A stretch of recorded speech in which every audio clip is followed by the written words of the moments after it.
Drone is ready.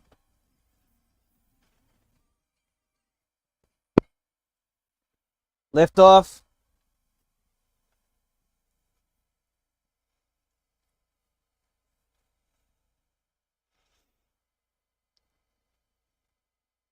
Drone feed active. Switch it over.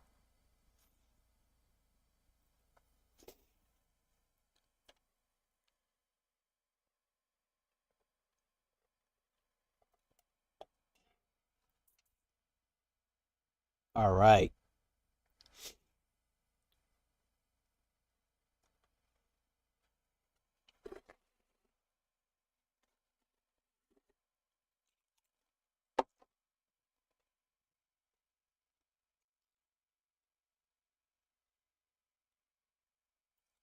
It's a hazy and foggy day today. The day was really nice out. Towards the evening time, the sun came out. During the day in the morning, it was cloudy.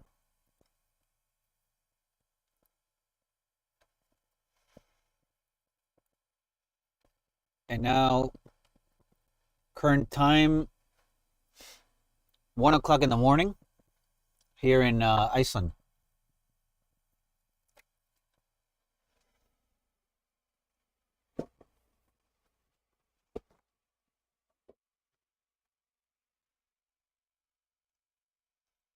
We'll try to broadcast as much as we can of the current eruption happening here in Grandavik, Iceland, on the Reykjanes Peninsula.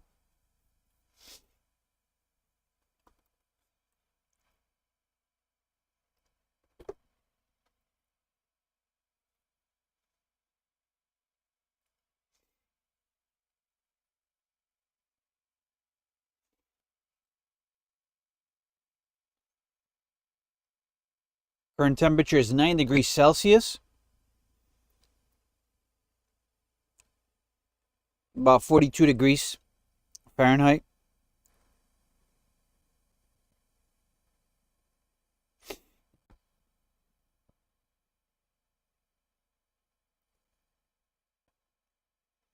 Like I said, it's almost 1 o'clock in the morning.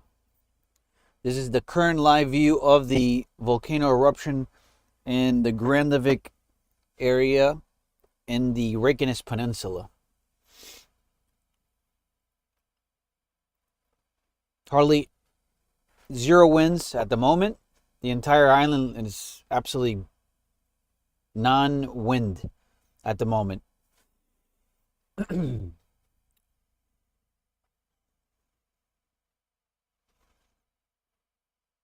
Mild quakes, earthquakes that we experienced, but nothing crazy.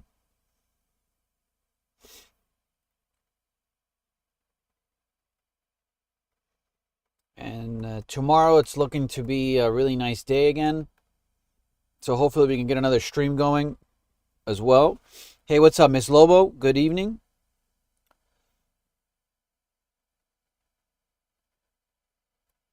Yeah, the lava keeps filling up at the moment. It's everything is still kind of erupting in normal conditions. The night, as far as the gases, the day that we saw the pollution, the fog, when I left, I had the search and rescue come by, and they told me that the pollution was spreading towards where I was, so I was already leaving the area, so I had to leave due to the gas because it was slowly creeping up. And now, as we check,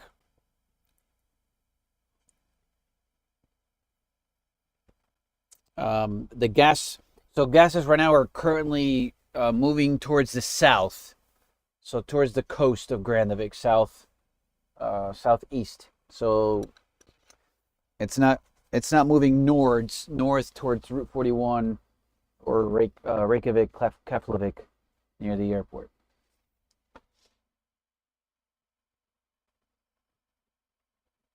But yeah, eruption's still going strong.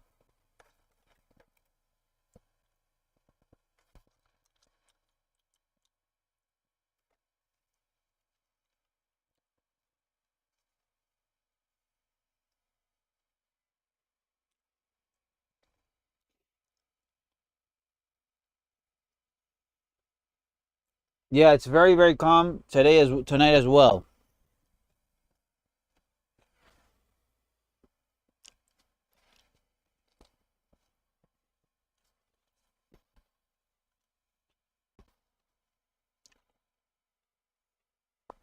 Sadly, there is no amazing sunset right now, midnight sunset. So there are no beautiful colors.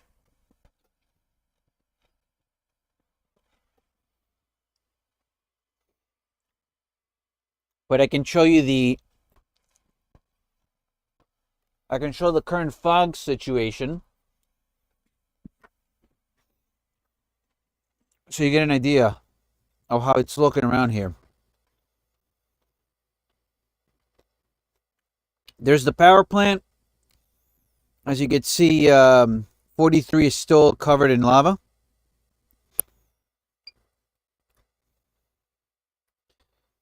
And again, we're getting the same fog from before, the lake, the body of water here. So it's very foggy, as you can see here, and it's much more coverage, but kind of spread out. Not so much in this area here. A lot more where there's water or little lakes. You can see a lot more of the fog. There's 41, very calm right now. A few cars on the road. But like I said, here's the what's left of the sunset. It's not much of a sunset like before, but it's something. And the horizon looks pretty hazy.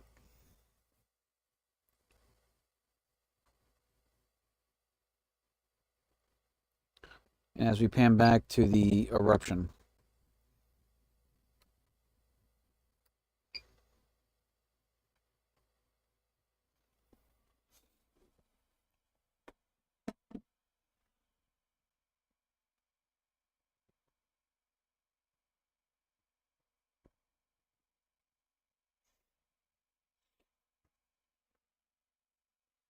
Yeah, not that many people are. There are spots where, like the regular car that passes by, they can see the eruption from Route 41. Will pull to the side of like. There's an exit and there's a roundabout and there's a little area where you can park. It's on the other side of 41, not towards Grandavik. And then there's like a little trail that takes you up a mountain or hill, and people are going through there just to get an elevation and be able to see the eruption at a higher elevation.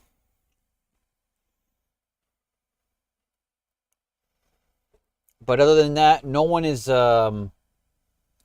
allowed to even get close to at least the Blue Lagoon or the power plant area.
Let me see if there's any updates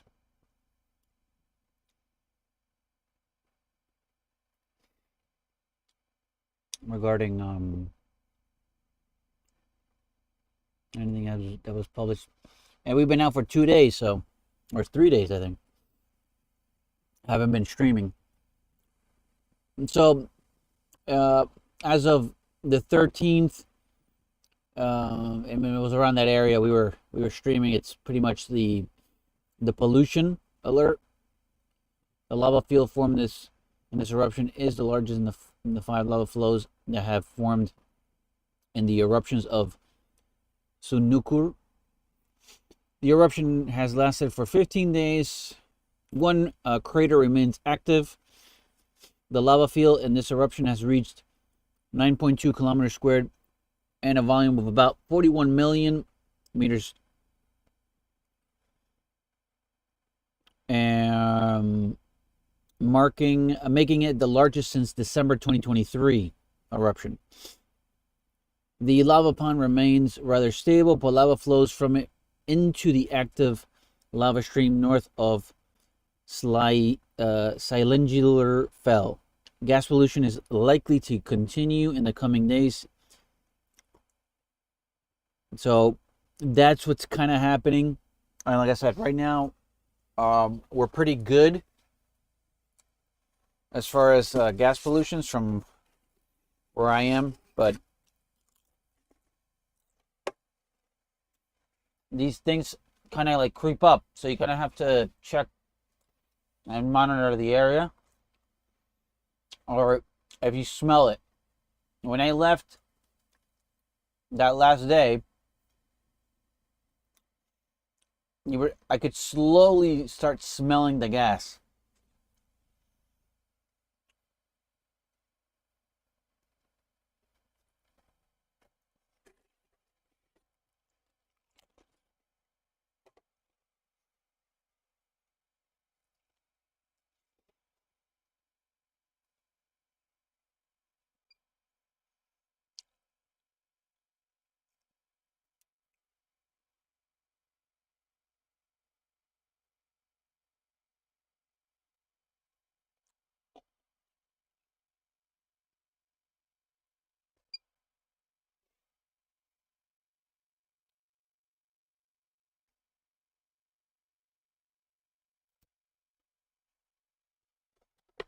I just went to get a wrap. I got myself a wrap to snack on. I got a what is this? Honey mustard chicken wrap. It's pretty good. Simple.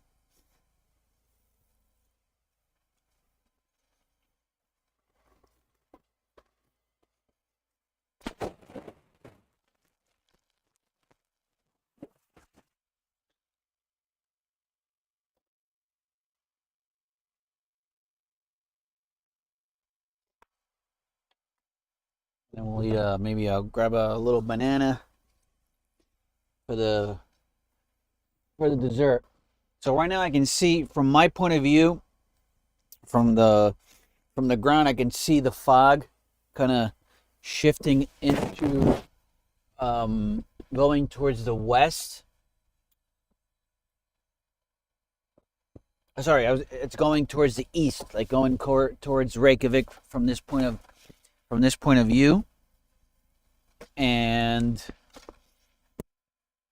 right now it's completely covering the checkpoint. There's no more checkpoint, so now it's pretty much just they created a barricade, which I can probably focus on and check it out so you can see it.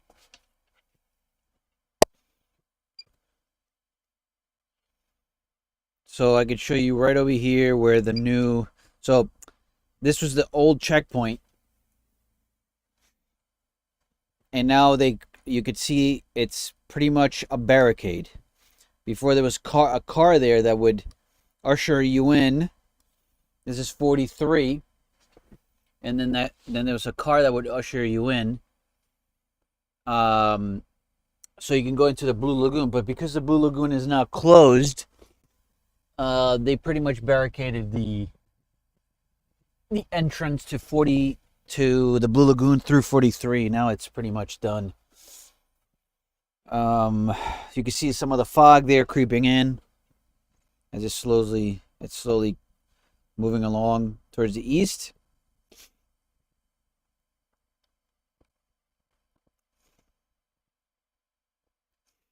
So 43, all of this is 43, and then that's the power plant, and that's the Blue Lagoon over there.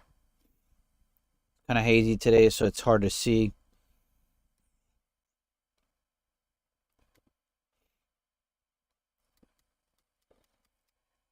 But those are the updates for today, June 15th, 1:10 a.m. in the morning.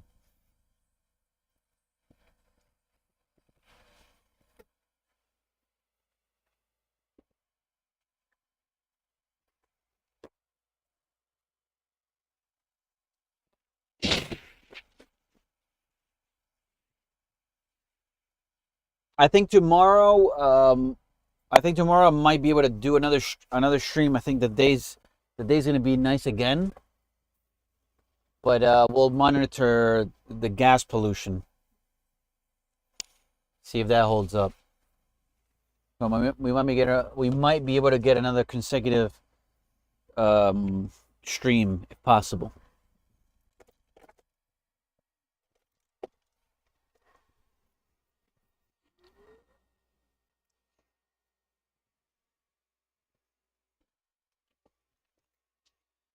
Battery is at 15 minutes at the moment.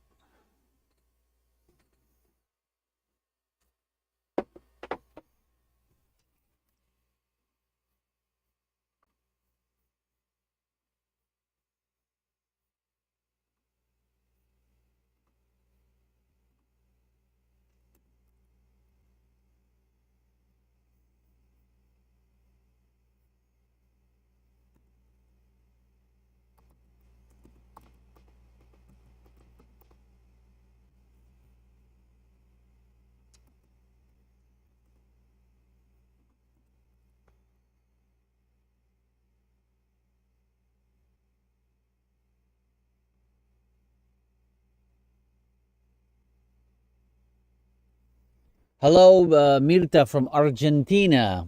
¿Cómo estás? Hola.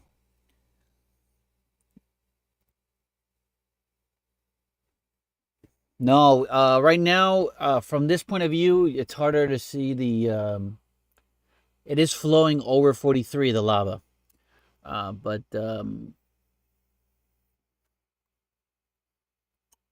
yeah, it's hard. Not from this point. You can see the lava.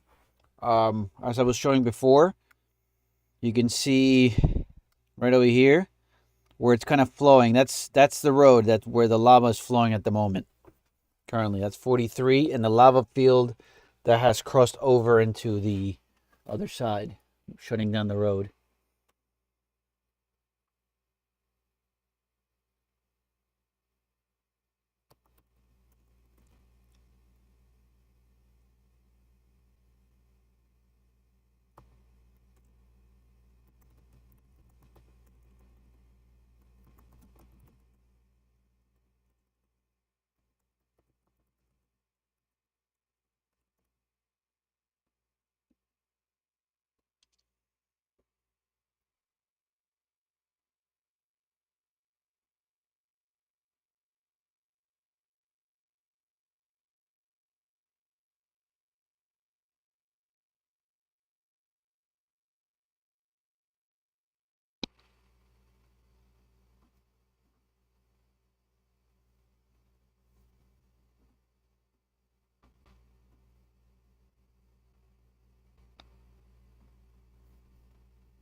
Yeah, so we're facing south towards the town of Grandavik. So behind the volcano is the coast, facing Grandavik. Behind behind this camera view is the north part of the Reykjanes Peninsula that faces Keflavik.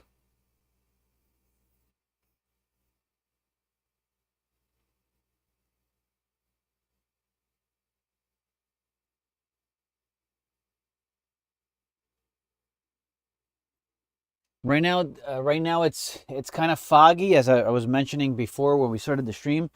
We have a current foggy situation due to the rising temperatures. Today it has been raining for the last 2 days. Also today the sun came out around noon, like midday-ish. The sun started, or in the afternoon, it started kind of popping up. And it got warm again. So temperature has been shifting up and down. We've had dry days. We had very rainy days. So now we're seeing an extreme foggy situation at the surface. When there's 9 minutes right now on the drone, so I will when before I change the battery, I'll pan out and show you the fog that's happening at the moment, so you get an idea. So this is also causing gas pollutions that are shifting near the surface areas, close to the ground, and so that's what's the alert at the moment.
All right, let me show you. I'm gonna pan out for a second. I'm gonna zoom out and pan around and show you. Here's the current fog at the surface near the eruption. It's all coming from the west part of the Reykjanes Peninsula and slowly moving along towards the east, northeast. So there's not much going on in the there's slightly mild towards the east, northeast, but not as much as there is in the west. So that's, if we're looking at over there, that's Route 41. That's towards Reykjavik. Yeah, Reykjavik. That road is 41 leading to Reykjavik. Right in the middle of the screen is the city of Reykjavik, which you can't really see because of the haze. And then if we pan to the right, we see the volcano right over there, which behind that is Grandavik. That's Route 43, which is now closed. Right over here is the checkpoint to go to the Blue Lagoon, which is now closed, and now it's barricaded. So that's kind of like the wider shot. I'm going to change the battery. It's about to start screaming, so hold on tight.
Okay.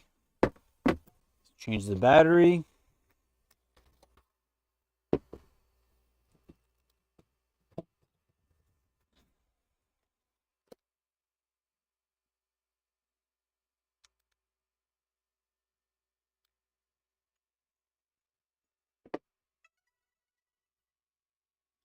We got battery number 2. Drone is on.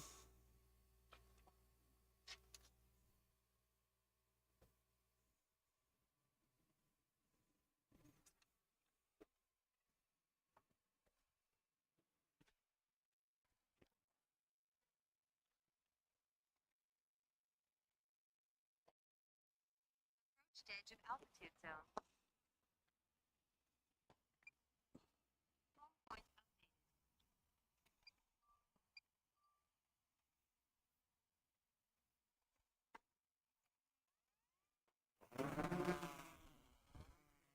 All right. Drone is up in the air.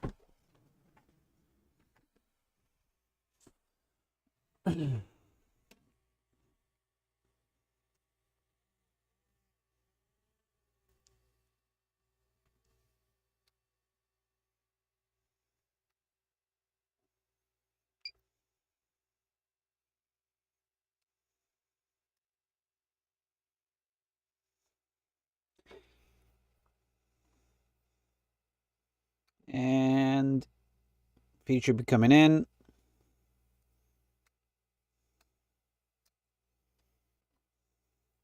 Okay, so we need you to go back and linger on the power plant. Blue Lagoon shot, maybe zoom in over there. You guys want to see the power plant. The power plant is to the right of this volcano, past this mountain. That's 43, and that's the power plant. It's right over there.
That's the right there. I guess that's where the lava is. It's a little smoky. The problem is it's really, really hazy right now, so it's harder to see like before. The visibility is not very clear. But you can see there the road 43. That's completely covered by the lava. And you see a little bit of the town of Grandavik in the background.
Well, the lava field is definitely it's definitely spewing out smoke. The problem is it's very hazy right now. So there's a mix.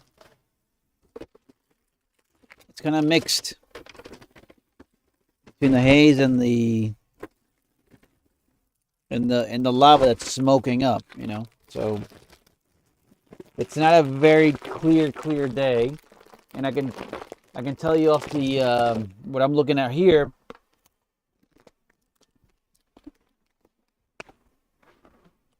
It's becoming more foggy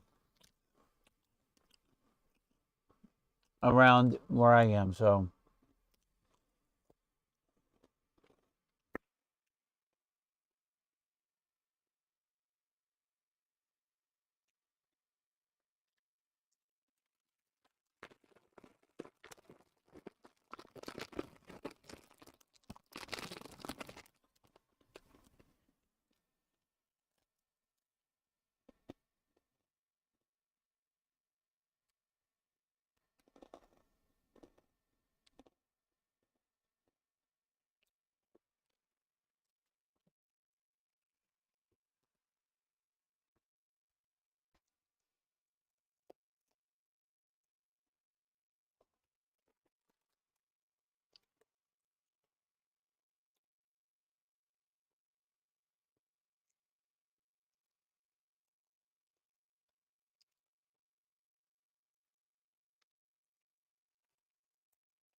I got 32 minutes on the battery, second battery.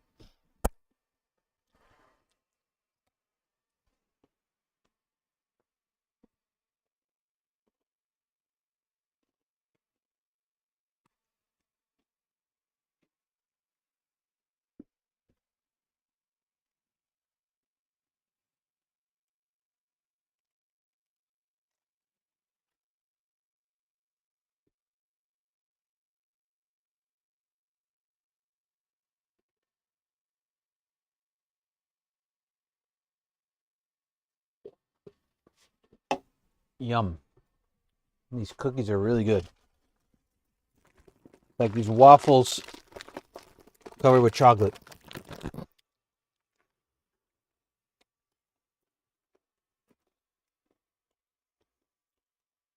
They're called munas.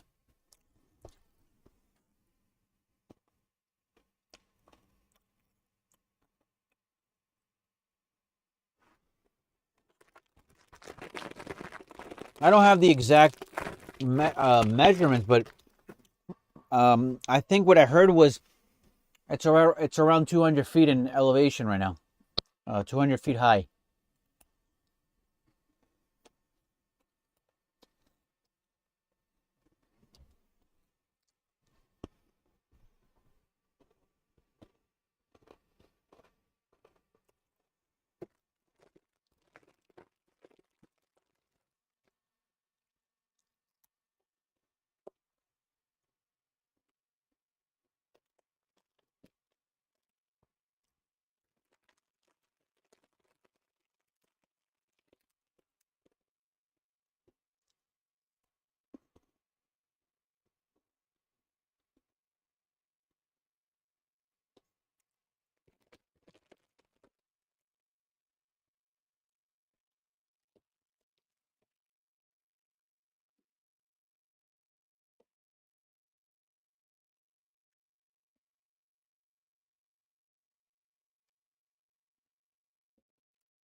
Yeah, from here it looks very tall.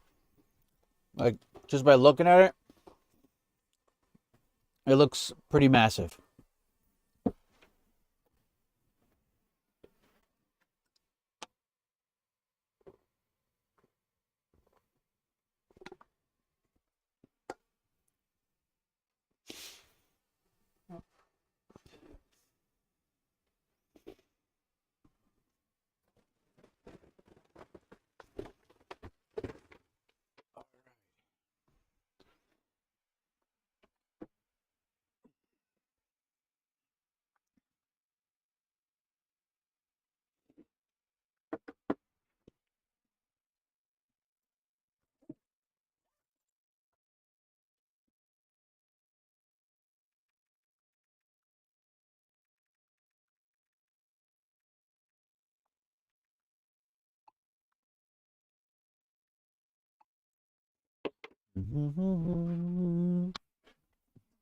If I find anything, some information regarding, I'll let you guys know. But there's not that much other info on what's happening. A lot of people are saying that it might it might shut down in perhaps in maybe like 2.5 weeks or something. Like it might just die off. Right now it's very, very active. So I don't know.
Yeah, this view is very um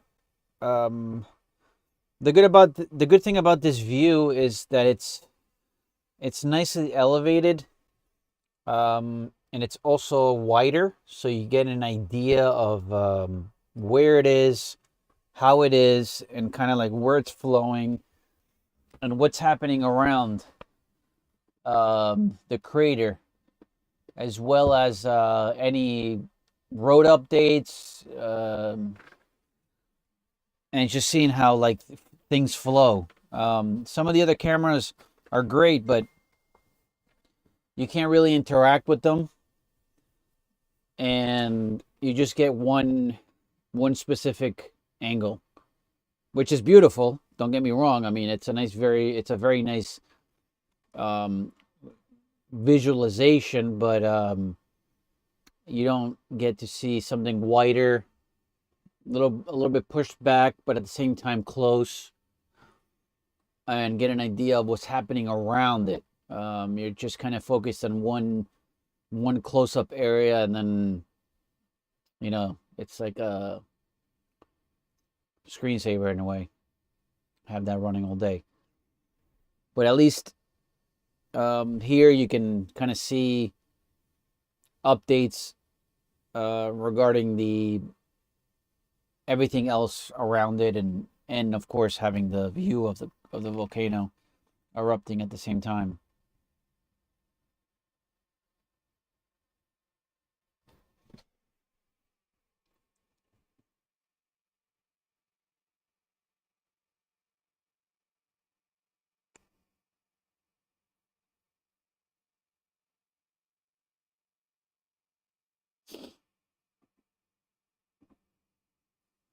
Also, it's good to perhaps have also interaction in the chat, within the people that are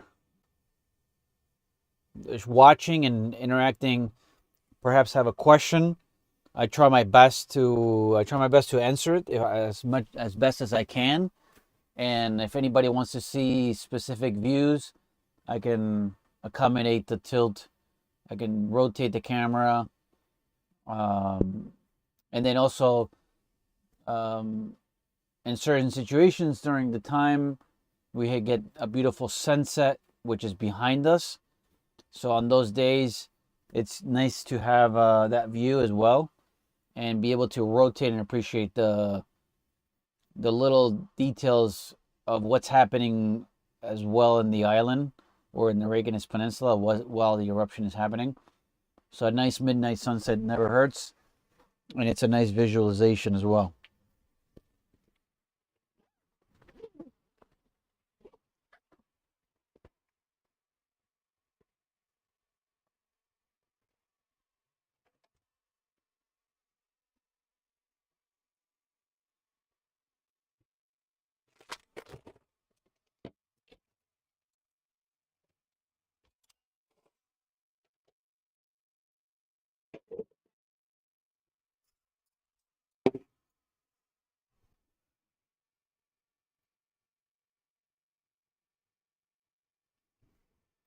So 1:40 a.m. in the morning here in Iceland. We got 21 minutes on the drone battery, second battery.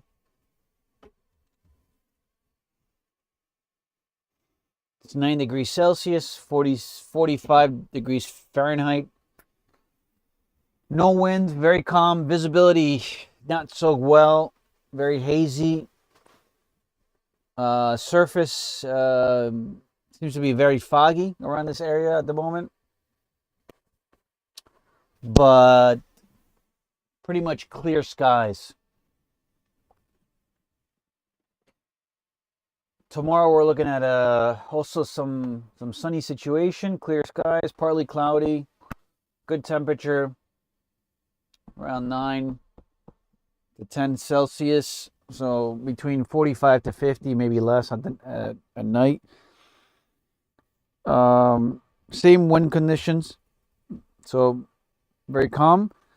And like I said, hopefully we can get another stream going tomorrow and tune in here.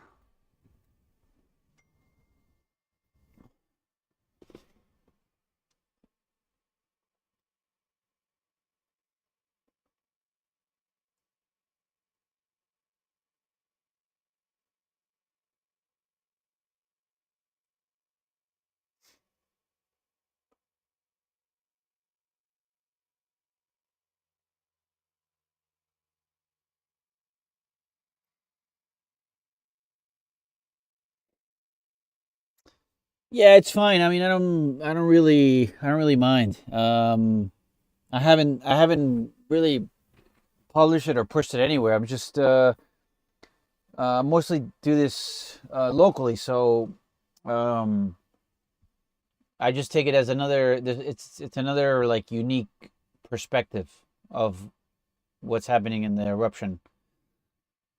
Um, so that's about it. I mean, it's not a. I guess it's just more alternative views, if anything. And if you see this useful, it's great. If not, then I don't know what to say. I mean, it's just it's how you view it.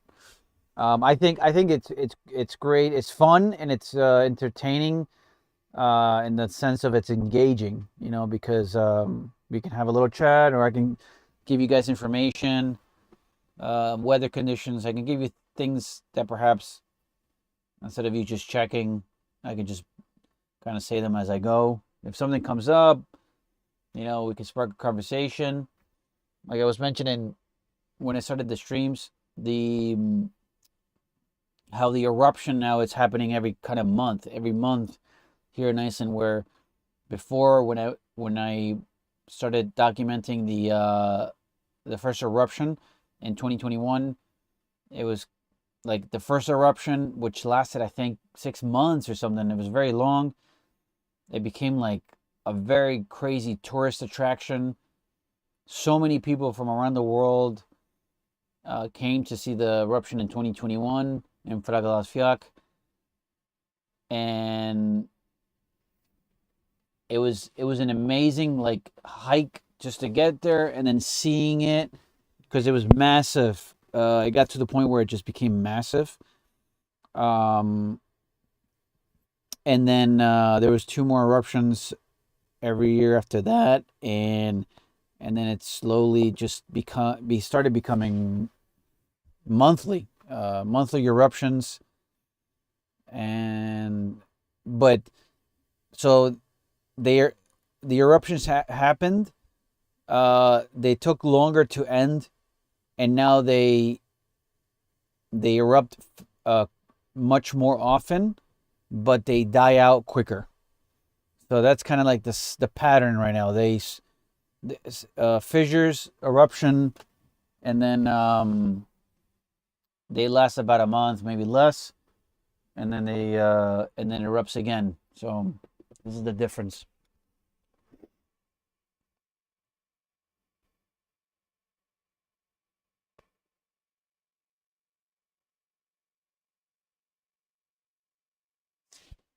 Yeah, you probably, yeah. What was it? Probably, Miss Lobos. Probably 2021 is when I. It's probably when you think, because that's when I started documenting a lot of the first volcano.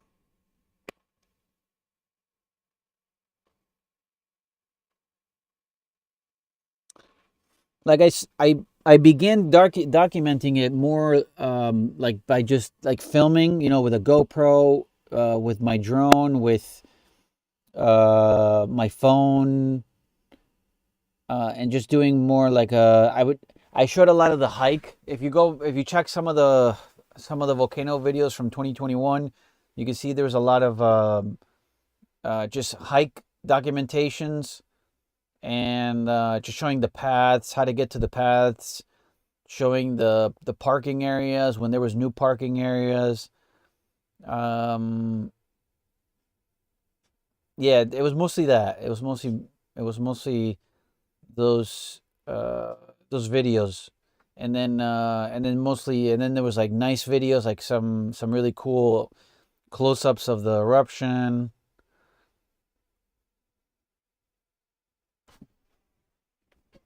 So I tried to document. I have so much volcano content in the last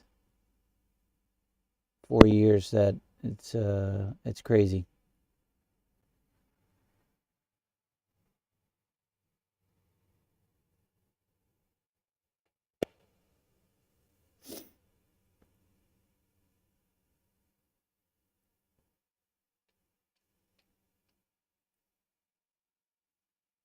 I've even done. I was doing like also through the phone though. Like I would do phone live streamings. I remember I did one. I did the 2020. So in 2021 there was two eruptions.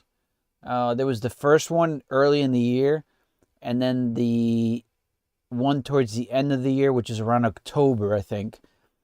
And it was the night eruption, because the earlier one in the year was kind of like this. It was all daylight eruptions. Then it stopped, and then it started again back in I think mid October, and it became the night eruption in 2021, which was that was probably one of the highlight moments, because the glow of the eruption was much more intense. And I did a live stream through, it was like I was up on a mountain where the lava was coming from an elevated area, and then it would dump down almost like a waterfall, but it was like a lava fall. And I was able to find a connection right next to that, and it was one of the most like, I can't even describe it. It was so intense and dangerous, because the lava was like right there, but also beautiful. And yeah, it was crazy. So many people tuned in just to see that, because the angle the angle that I was broadcasting was very, very intense. It was very, very close, and you really can't find that, especially like in areas like this. You're in the middle of nowhere. It's hard to find it. It's hard to find those angles.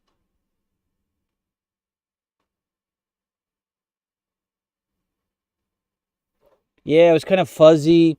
The problem was the connection was weird. I remember also like I had a headphone microphone.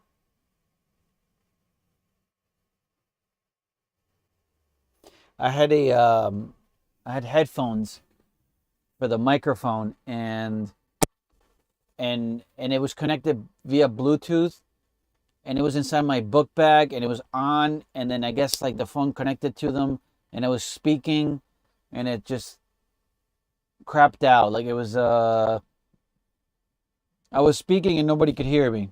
And then I realized it I think at the end or something. It was the audio was terrible, but the visuals were amazing.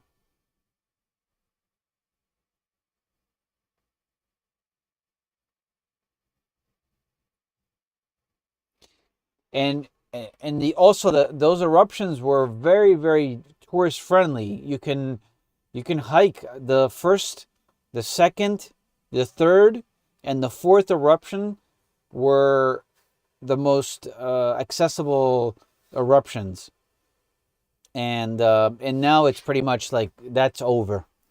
Um, the hiking, the paths, all that stuff is pretty much done. You don't have that luxury of like the first eruption, which is amazing. Just to hike, take the hike. The hike itself was beautiful, and then getting to the volcano was the prize. And now it's pretty much done. I mean, I saw it all, and now we just have to see it on YouTube or something. We have to broadcast. I have to broadcast it through my drone and kind of just provide it that way because people can't go there anymore. All right, we got battery two. I got to switch battery two, so bear with me. I'll be right back.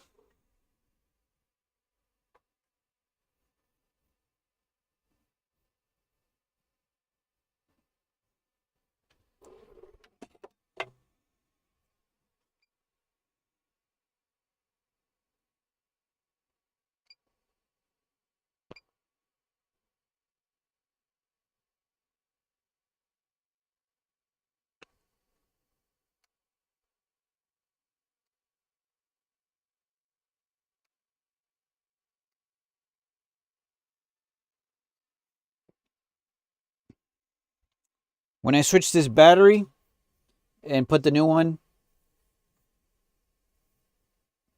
I will. I'm gonna show you how intense the fog just got. It's pretty crazy.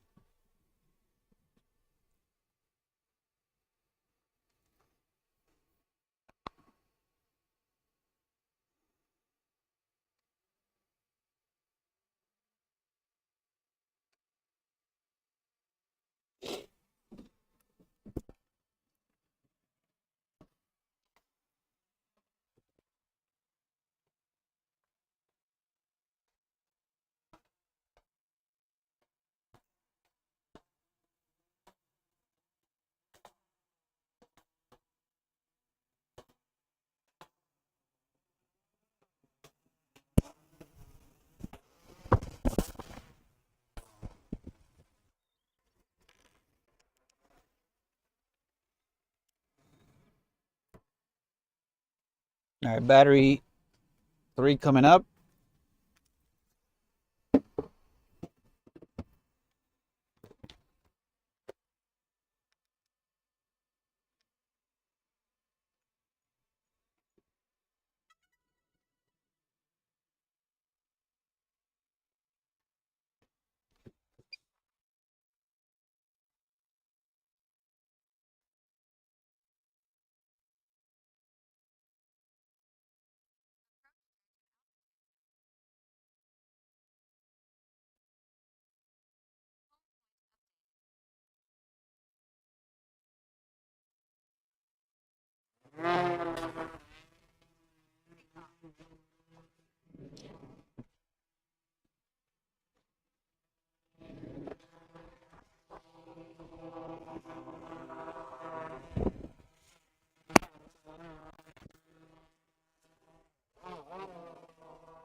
I was just taking a little picture there.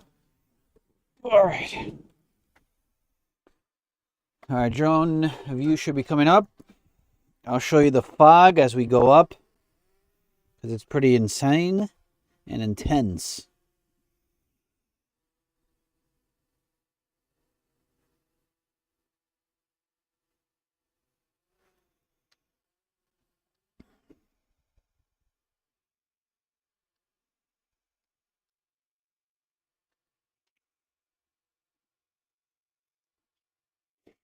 And there it is. Check out the fog situation at the current moment. All this is covered by fog.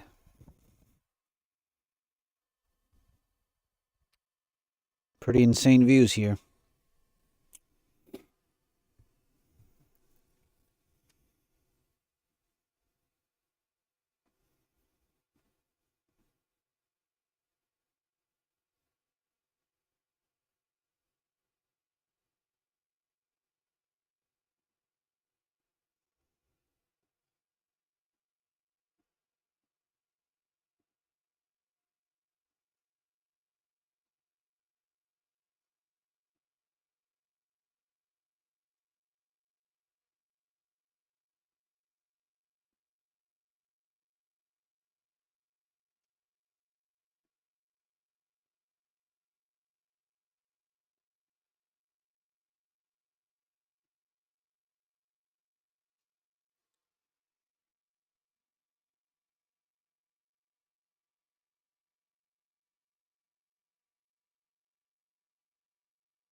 There's 40. Now we're approaching. This is 43, which is almost completely covered by fog. It's barely visible.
Pretty insane. And this only took a couple of, I would say like an hour, maybe less. It is currently 2 a.m. in the morning here in Iceland, Reykjanes Peninsula.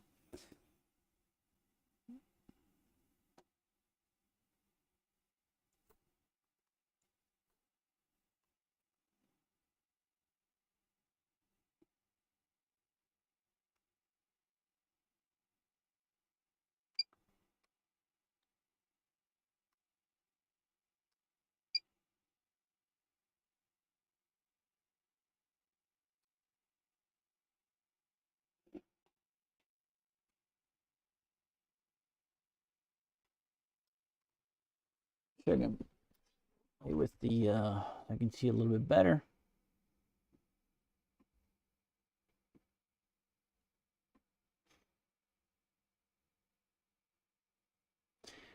This is much worse than last time. Before, it was not that much of a fog. Now it's much more. Much more.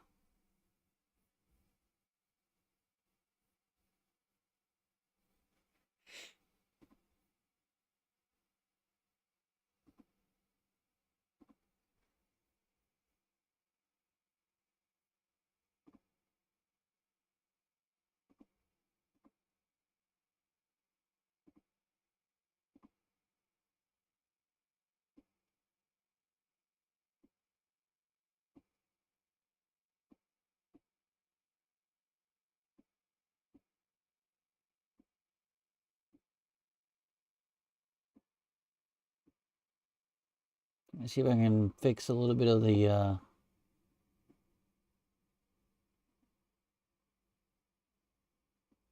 so we can see more.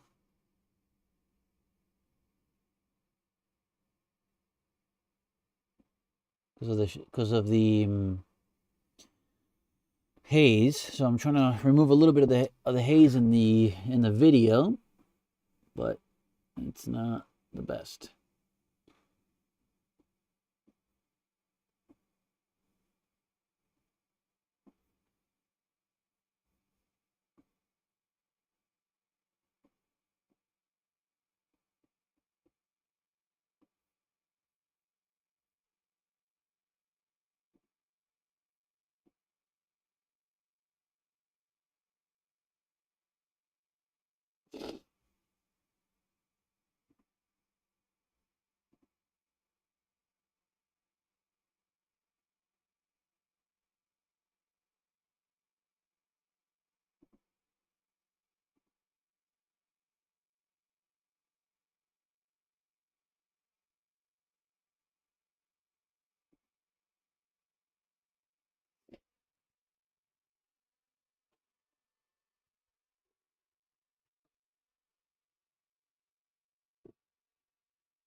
Okay, let's see if that could do anything. I can play maybe a little bit more.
All right, this is Burner a river.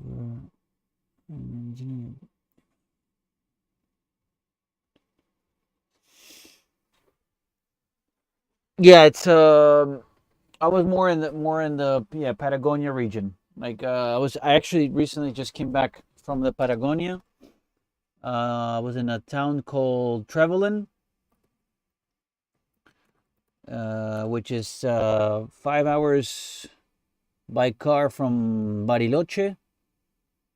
Bariloche is a skiing town in the winter. Currently, now it's skiing season in the south of Argentina.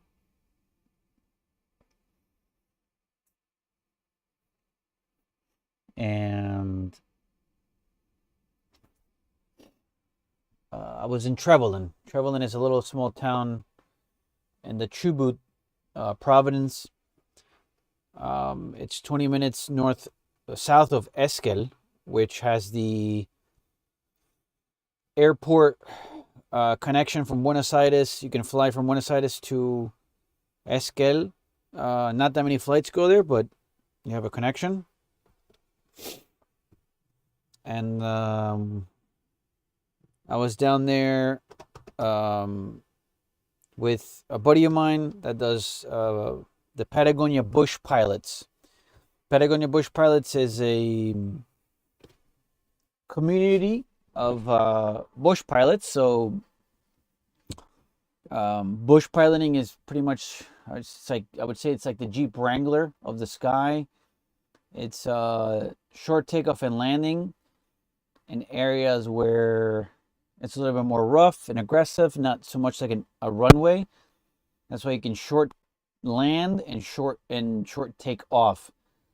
There's a great video on the Patagonia Bush Pilots account where we filmed an amazing adventure we did with one of the P-18s, Piper, with the big Alaskan wheels that let us land in some of the roughest terrain in the Patagonia.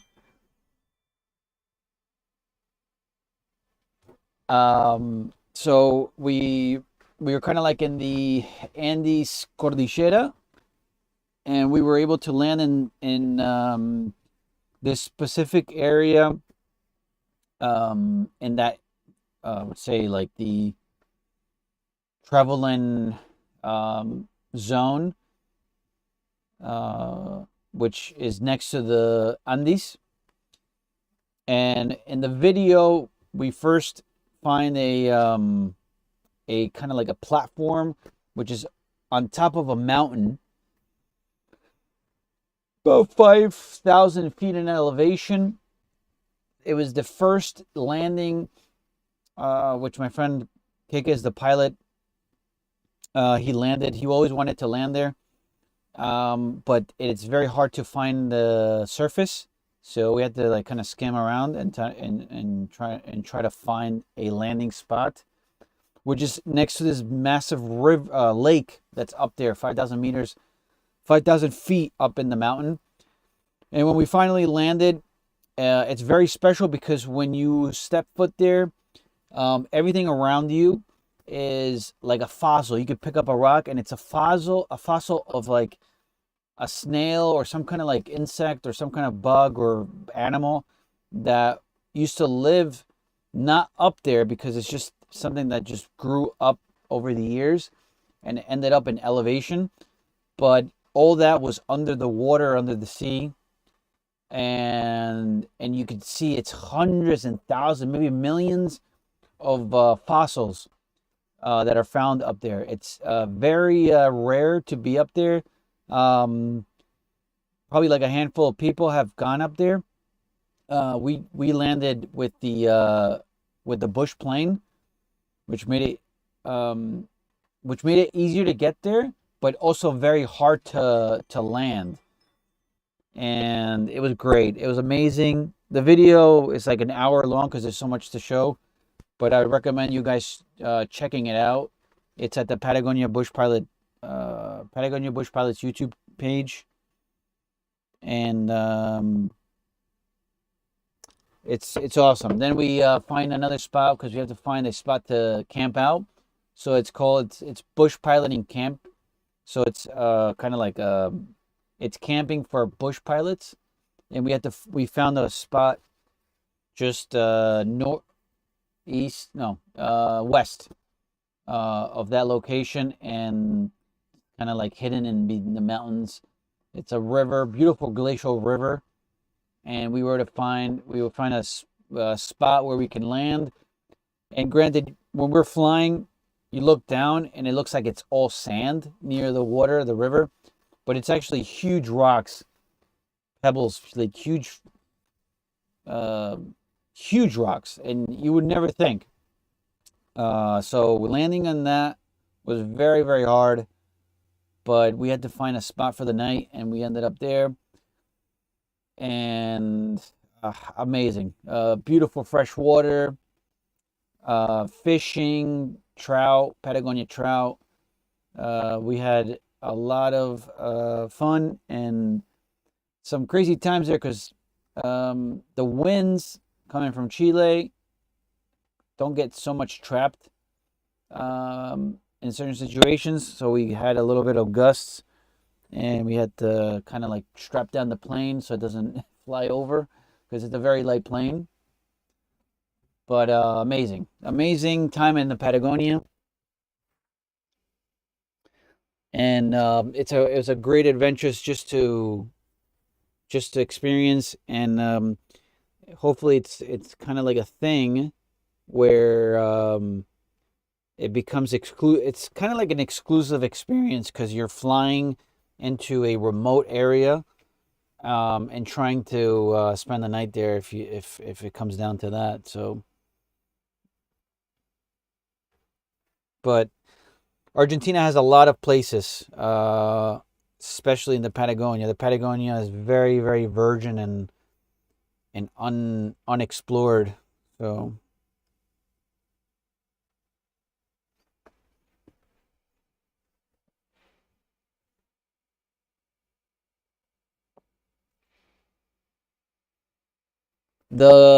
I heard what I was told, the most dangerous thing was the puma, the Patagonia puma, but I didn't see anything uh, that was dangerous.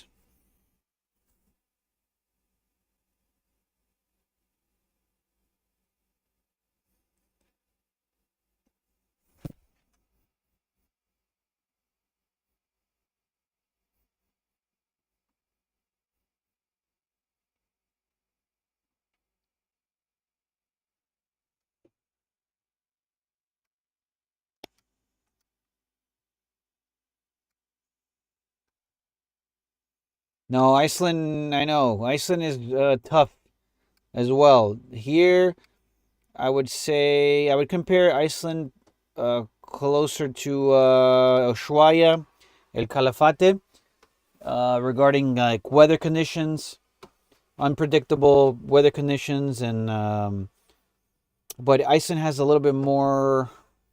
I don't know. This like unpredictable, super windy, lots of rain, lots of shifting in weather conditions at rapid pace.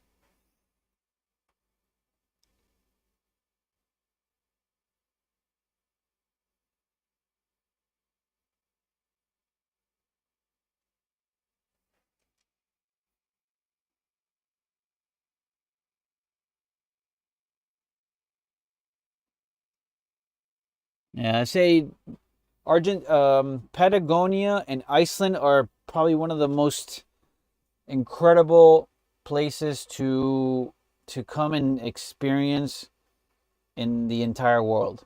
The Patagonia has its own world of things, and Iceland has a completely different world of things. And both are these two gigantic monsters of nature and weather. Some things that will just impact you visually and mentally. It's a great endurance test if you're a hiker, or like to trek, or like to take trails, hike, climb mountains, walk on glaciers. Iceland and Patagonia, for me, I think are two incredible places that the world has yet to see.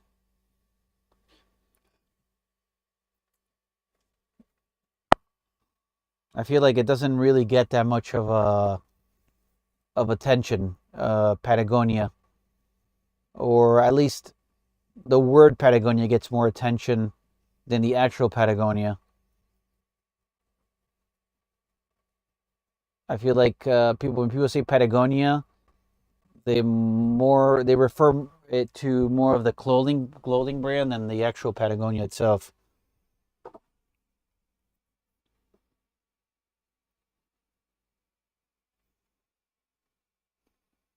And in Iceland is like volcano. You have volcano eruptions, glaciers. The highlands are one of the most between like the highlands and how the like Iceland separates itself, West Fjords, East Fjords, south of Iceland, north of Iceland is is majestic. It's on its own. The highlands here are are worth the trip. The only thing is like the highlands, you have to come towards the end of June. I would recommend July and August. July, August, September to do highlands. Right now, most of the roads are closed.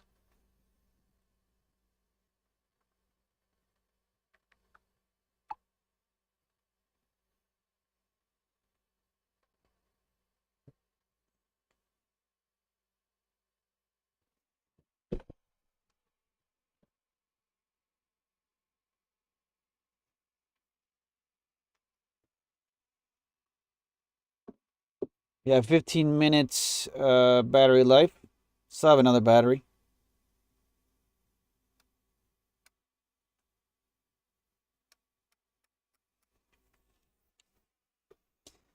By the way, I kind of fixed the camera and visuals on the screen. I made a little bit more. I toned down the bluish tint from the haze, so now it's a little bit more toned down and softer. So we get to see more of the lava or the orange. So hopefully that makes the image a little bit better. You guys can tell me.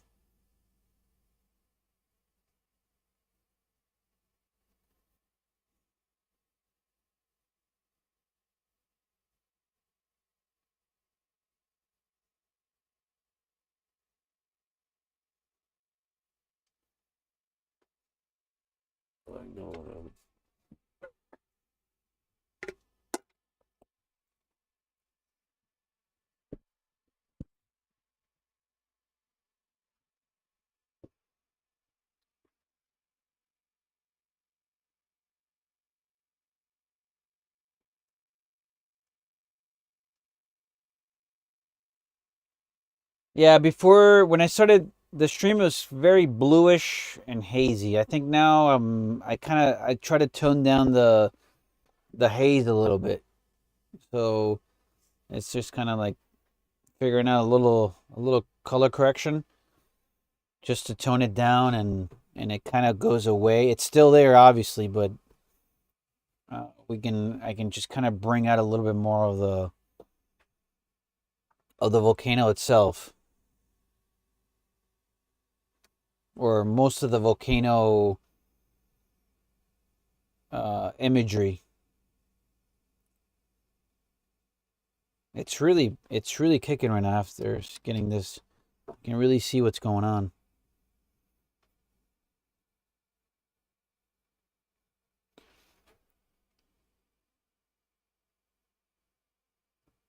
What part of Argentina are you in, Mirta?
Or near rhinositis. Okay.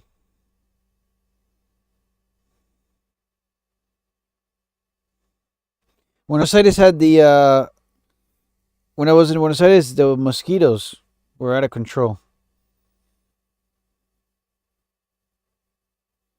Never saw so many mosquitoes in my life. Millions, trillions probably of mosquitoes.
We got 7 minutes on this drone battery. I'm gonna have to switch it up in about a minute.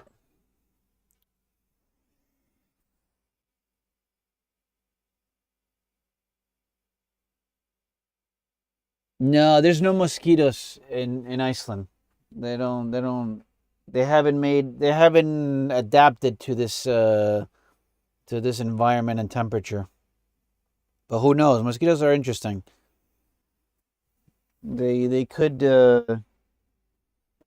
end up somehow, but not at the moment.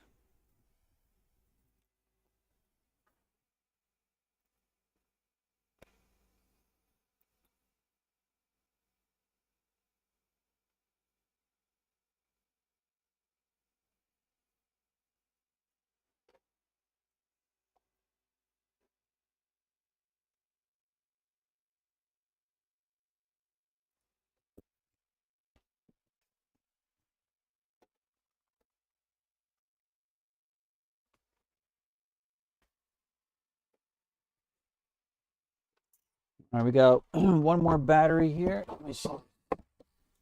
One left. Get charged.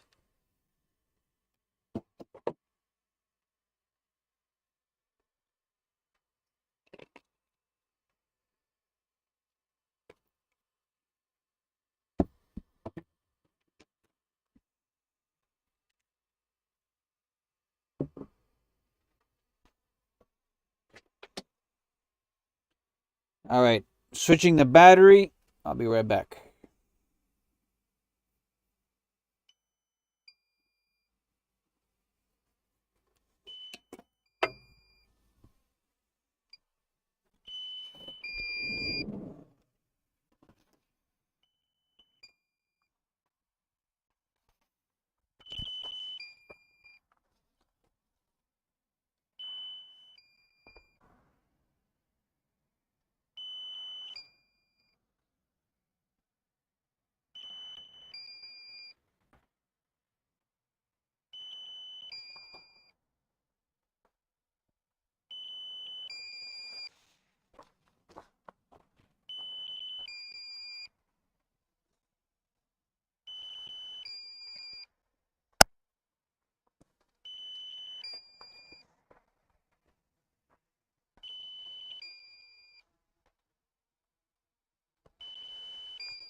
Okay. Swapping the battery.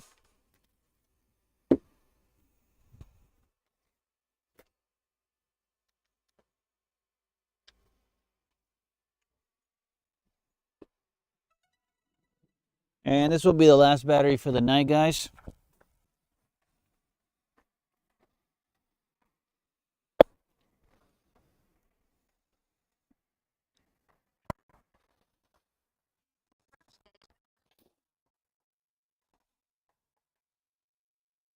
Home point updated.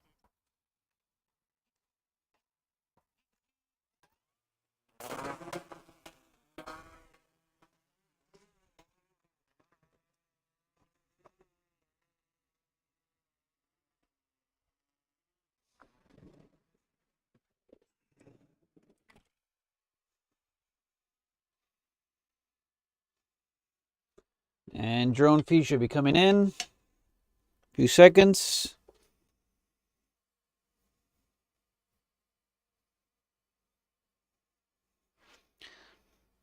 And let me show you the fog again. We'll start off with the fog.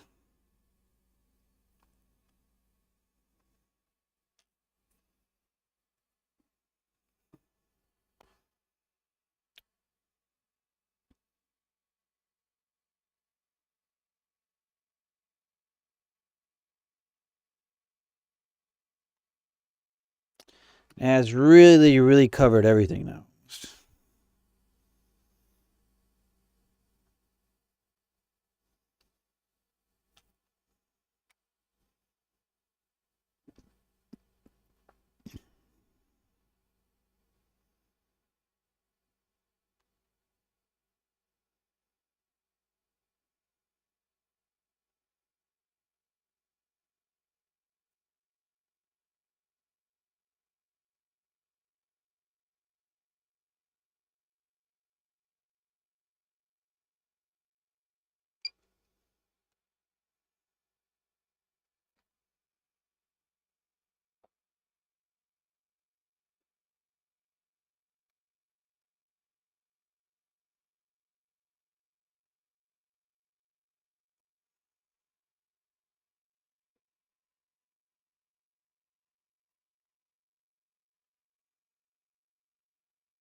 Okay.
Picture.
Okay, yeah, mosquitoes, mosquitoes, mosquitoes, mosquitoes. Go to Buenos Aires in the summer and you're gonna love them.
Yeah, but this last summer, Buenos Aires had one of the worst mosquito situations.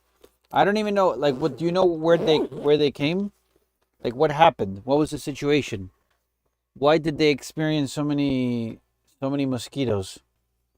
Because that was just crazy.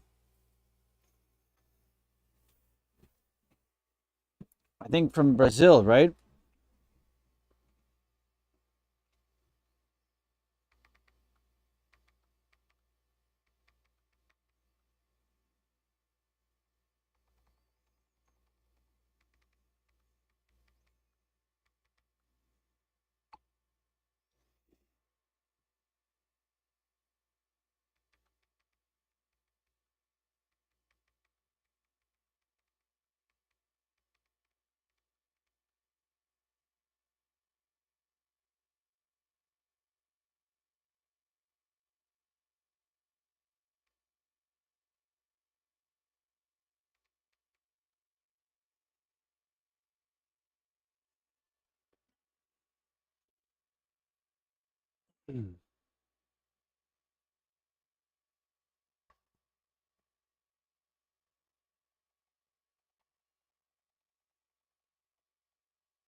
Brazil, yeah, Brazil, Paraguay. No, no, no. It was tremendous. It was crazy.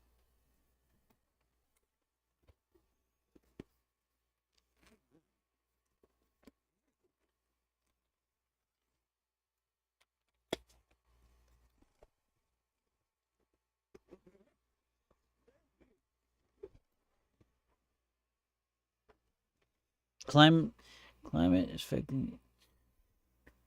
Yeah, but there's also I heard there was a lot of rain. There was like a rainstorm that came and disrupted the area as well. So that kind of brought them right.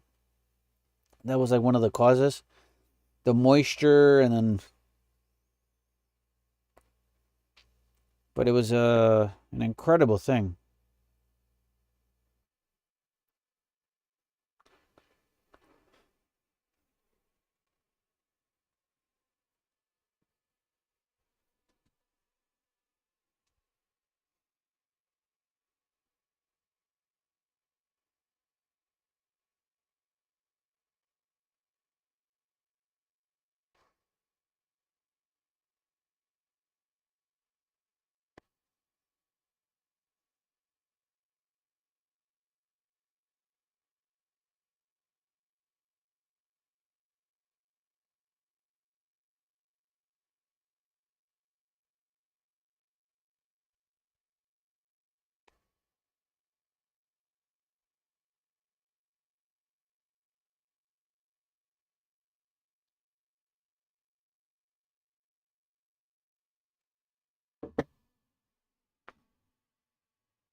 But they were not regular mosquitoes. They were like very they were different. There was a different kind of mosquito.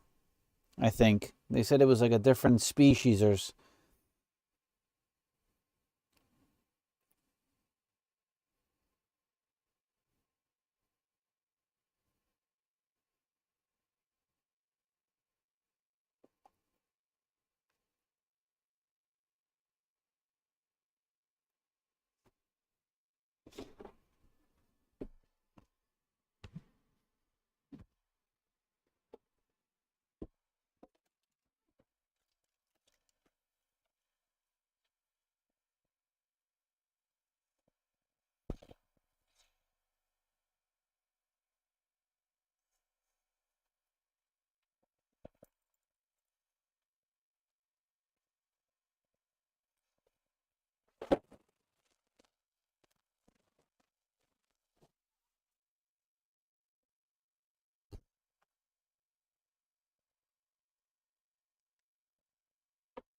Because we started talking about Argentina.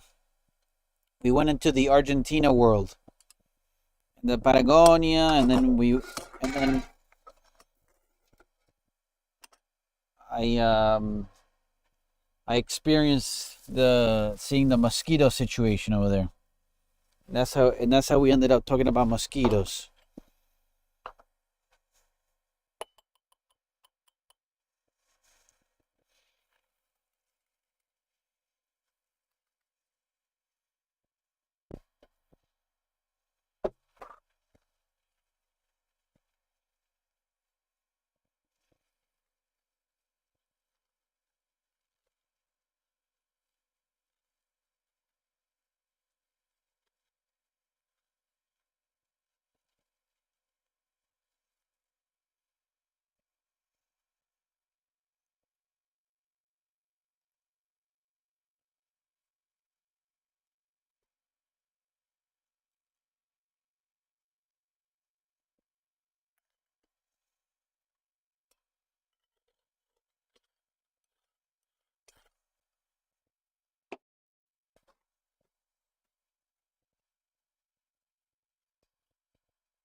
So we got 20 minutes on this last battery for the stream, guys.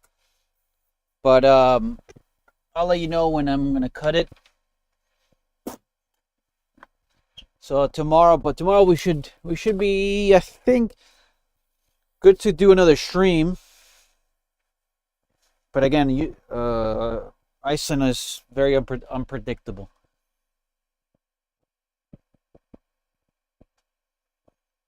All right. So yeah, in the Patagonia there wasn't any cases of the mosquito,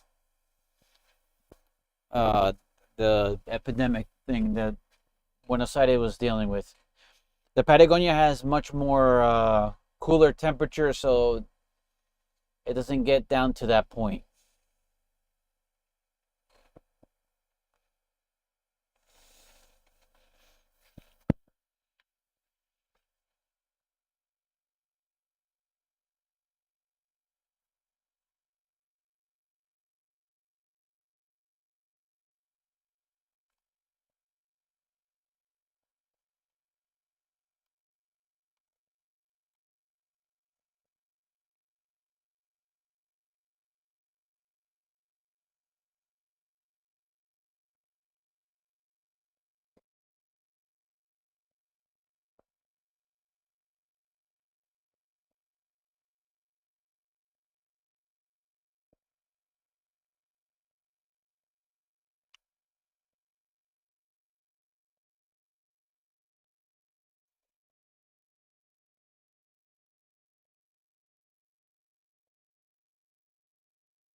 The northern lights. Well, in Argentina, it's more by where Ushuaia, I think, right? You have to be further south for the auroras.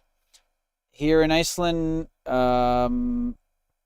it's around December, January, February when it gets darker, when the daylights are shorter, and you get to experience the northern lights. I believe this last year was one of the most intense due to there was some kind of like solar activity happening, so we had a intense northern lights activity.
Have you been to Ushuaia or El Calafate?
So, because it is almost 3 o'clock in the morning, I have a surprise for the stream, which is the sunrise is now coming back up.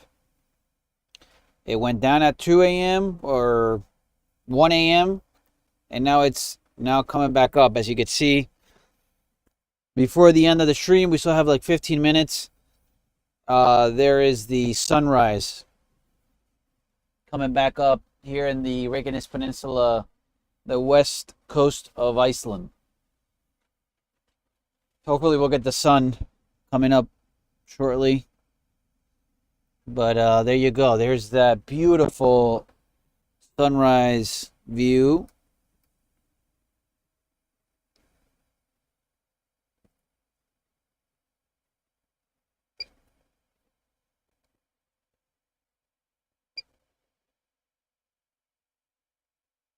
Which you can only get at this channel.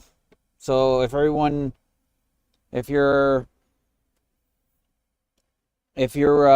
tuning in for the volcano, you also get the luxury of experiencing a beautiful sunrise or sunset at some cases.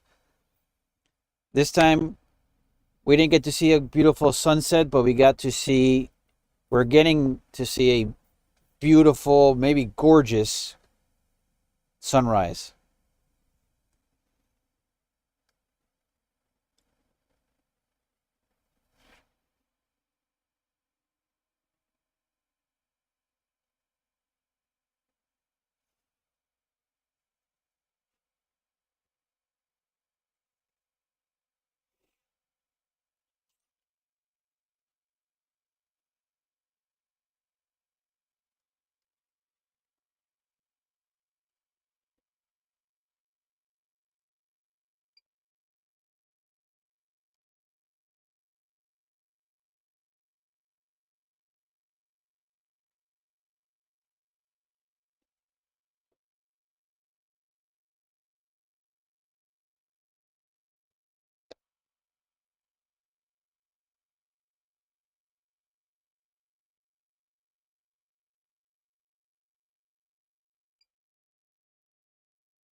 There's some mountain silhouettes. This is looking towards uh, the north of Iceland.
And it's slowly coming up. We got about 10 minutes, 11 minutes left.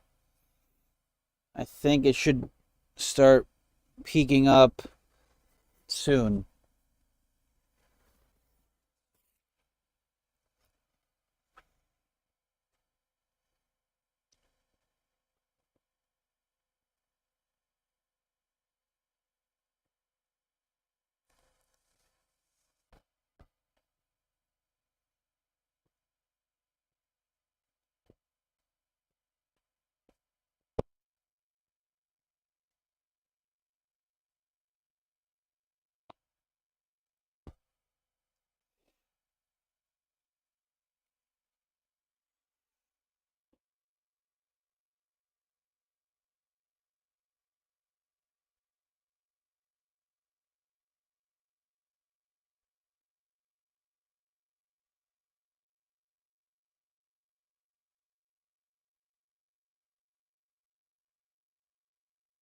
Swing it back to the volcano.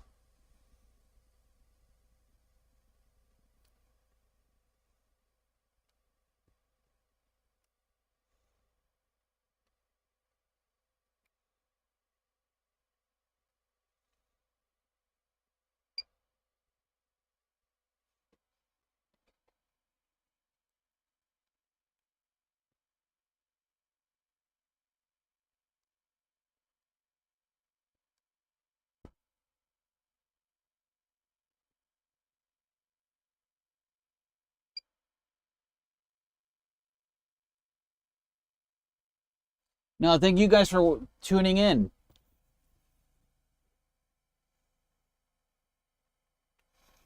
And tomorrow, if I come back, make sure to join. I think we should be able to do another one tomorrow if the weather holds.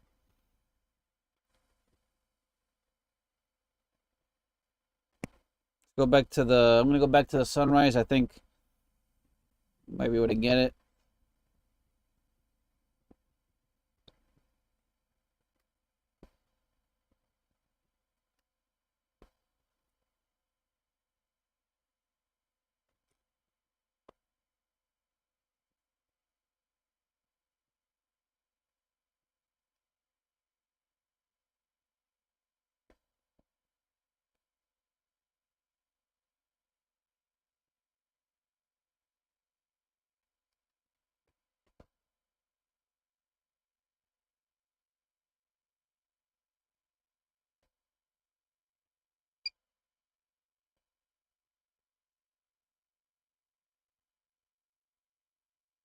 There it is. There comes the sun.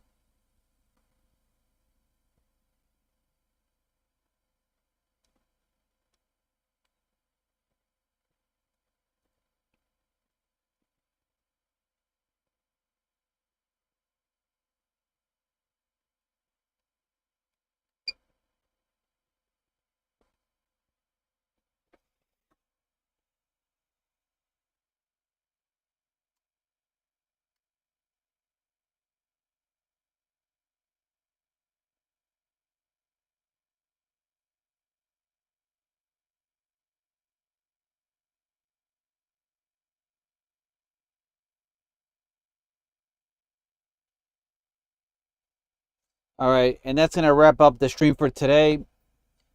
I'm gonna go get some rest, and I'll leave you with this few seconds more of the sunrise. Thanks for watching, and we'll tune in hopefully tomorrow around the same time. So take care.